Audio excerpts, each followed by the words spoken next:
Bizning yangi shogirdimizdan akamiz ertalab gaz yoqishi esdan chiqqan va oqibatda mana bunaqa svarka bo'lgan. Keyin oxiri gazni ko'rsatdim, yoqib gazsiz svarka qilib bo'lmasligini tushunib yetdilar. Mana yaxshi svarka qilishni boshladilar. Bu ikkinchi kundan mana shunaqa svarka qilishni boshladilar. Bu yaxshi rezultat ikkinchi kundan, chunki ikkinchi kundan hozir mana bu yerda ko'rsataman. Ikkinchi kundan svarka qilgan, uchinchi kundan beri shunaqa svarka qilganlar bor. Juda ham xunuk svarka qilishgan mana. 2-3 kunda shunaqa svarka qilishgan odamlar. Ko'rdinglarmi? Otamiz ikkinchi kundan mana bunaqa svarka qilishni boshladilar. Necha baho beramiz?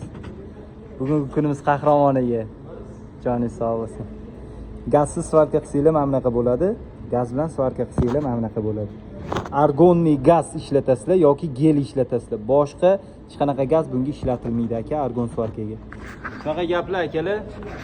Svarishni aparatimiz Keyo apparatlari. Bu eski apparat Jasik. Bu hozir bizlar ishlatayotgan Keyo apparati. Maslahat beraman. Mana shunaqa apparatlarda ishlasanglar, mana shunaqa sifatli, chiroyli shoflar chiqadi. Novichoklar uchun ham. Joninglar sog' bo'lsin. Sizlar bilan svarishlik nomeradim bo'ldi. O'quv kurslarimizda kutib qolamiz azizlar. Va ona nima ko'rib, non bola bu hamma